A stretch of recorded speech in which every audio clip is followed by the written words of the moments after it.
episode of the Zoey Adventuress Show. I'm your host Zoe, and I'm here with my friend Gabby Del Rio. Yeah. Hi. I got that right. I almost said Delorio. Wow. Del Rio. How are you? I'm great, actually. It's been raining all week, so I love this weather. You're a rain person? I am. Yeah. I don't know. I've lived here for 16 years, so I think you get so much sun, you learn to appreciate the rain. So, would you like to tell everybody about yourself a little bit? Where are you from? How old are you? What's your favorite color? My favorite color is red. Always has been. Yeah. Since like I was 3. Come on, yeah. Be a good boy. Good job. So, you've lived here for 16 years, and now what do you do? Well, I work in like a video production studio right now that does like half video production and half digital marketing. And then I do part-time at Dick's Sporting Goods right now. Those are two very different jobs. I've been working in Dick's Sporting Goods since I was 18. Long-time Dick supporter. So, would you like to introduce your topic? Yeah. So we are towards the end of November. I mean, what can I say? This year, 2019, has been such a huge roller coaster for me. So I was like, let's talk about what 2019 has taught me. It's funny because I feel like people, as a general society, at the end of every year, we're like, oh my god, that year was a roller coaster. I can't wait for the next year. Mm-hmm. But then the next year is a roller coaster too. Yeah. Because life is just a series of freaking roller coasters. Mm-hmm. But we seem to think that, like, oh, next year's going to be smooth. It's never going to be smooth. It's not. So it's good to, like, reflect on the year and be like, okay, what did I learn this year? Yeah. And then next year you can reflect again and see where you came from, where you've been. And reflect again. So yeah, what has 2019 taught you? January kind of started slow and steady.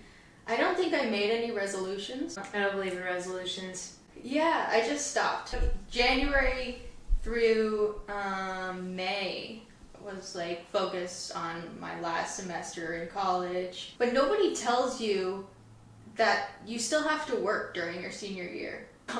No, college sucks. I was still working 2 jobs at the time, but I was like, oh, I still have all this homework too, and these video projects, because I was a broadcast journalism major. And video production, for those that don't know, takes a lot of time.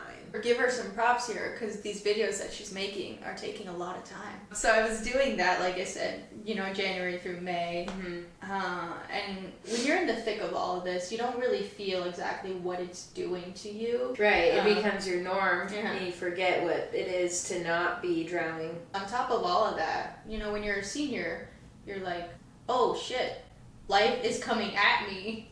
I am nowhere near prepared. Nobody's hiring you. Except for Dick's. I got Dick's a long time ago.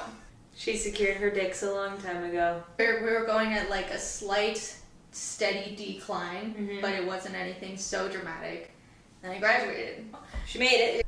Everything, like I said, it started happening at full speed for me. And I was like, I have to get a job. Fortunately, my mentor came in clutch. Yeah. You heard it here first. The word clutch is a good word. Yeah. It's a cool word, and it's right up there with rad. I did not endorse rad. I endorse rad, and I endorse clutch. I have people tell me that clutch isn't a cool word. It's cool. Anyway. That's what it is. It's cool. Onward. It's like, I know somebody in Phoenix. The Monday after that, I interviewed. I got the call like right away. Like I said, I got the job. But at the time, so I was like at this extreme high because I was like, I got this great job, pretty high paying. Doesn't have to deal with dicks anymore. So I was like, I don't need Dick's Sporting Goods. She don't need no dicks. No, I'm an independent woman. My don't mother. Need no dicks. She's like, why don't you just stay there? Even if you just work one day, keep the job before you actually let Dick's Sporting Goods go. Right? Keep dicks around until you find something better, like a woman. Yeah. Yeah.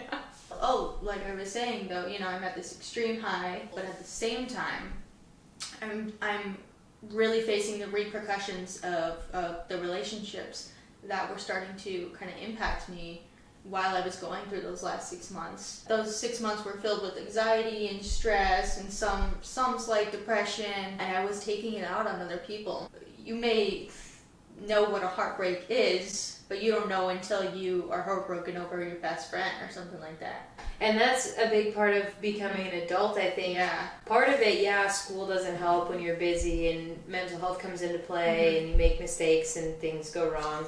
But at the same time, part of becoming an adult is having relationships change. And that acceptance that we become adults and our relationships change and people come and go from our lives is like so critical. Yeah, it's so hard to swallow at first. Coping with that, and all of a sudden this huge change in your life, like not the same people, was, I don't know, so mentally exhausting. So she went through that this year. I did. So that entire summer was like, I mean, I was going through a heartbreak in a sense. That was really insane for me. That was like my first heartbreak. It was like really emotionally confusing. Meanwhile, this great job that I have starts to become a little bit less great. I'm realizing, oh God, 9 to 5, desk job. 9 to 5, desk job, don't love. At the time, I was like, okay, I'm fresh out of college, no friends, I need a new hobby. I came across improv, which threw me into this whole circle, like yourself and everybody else we had class with.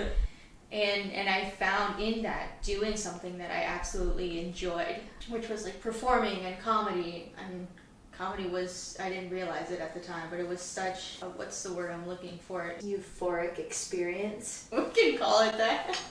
I was going to say in a way it kind of saved me. Euphoric experiences can save people. Yeah. Things really started to turn around when I did improv. It was like I said, I found new friends, I found new hobbies, and things were starting to slowly look up.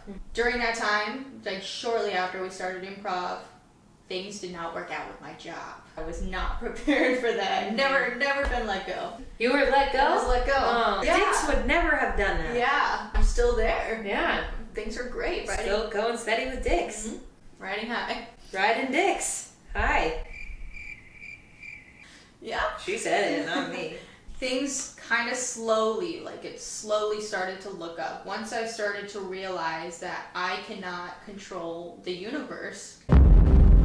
That's essentially what 2019 really taught me. The universe has a plan. I should not stress about that. I should not try and control that. And I should take it day by day. And yeah.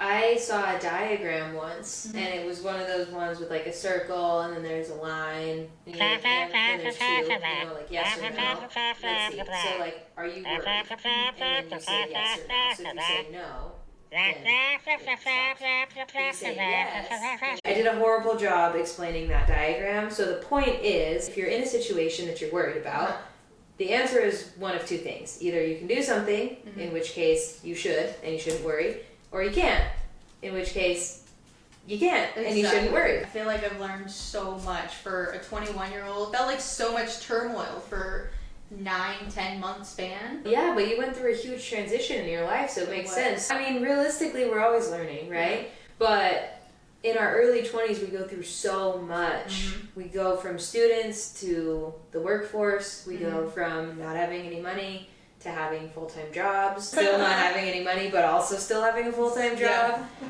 There's so much changing, you know, there's so much happening. So it makes sense that you had a crazy year, but that you got a big lesson out of it. Once I started to accept that, things really started to turn around for me.